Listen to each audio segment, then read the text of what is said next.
കൃഷ്ണ ഈ ഞാൻ പറഞ്ഞപ്പോ തെറ്റിപ്പോയി. എടാ പിന്നെ ഉണ്ടല്ലോ, അയ്യോ എന്റെ മനസ്സിൽ അങ്ങനെ ആയിരുന്നു കേട്ടോ. അയ്യോ ഞാൻ ഇത്ര നാൾ അങ്ങനെ വിചാരിച്ചിരുന്നത്. സോറി കേട്ടാ സർവേശ്വര. അത് വേറൊന്നും അല്ല, മിക്കവരുടെയും അങ്ങനെ ഒരു ഇതാണ് എന്റെ മനസ്സിൽ ഇത്ര നാൾ ഉണ്ടായിരുന്നത്.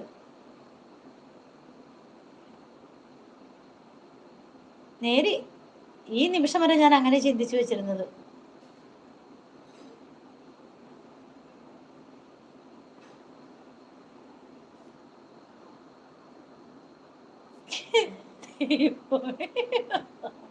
എന്റെ ഭഗവാനെ, ഈശ്വര.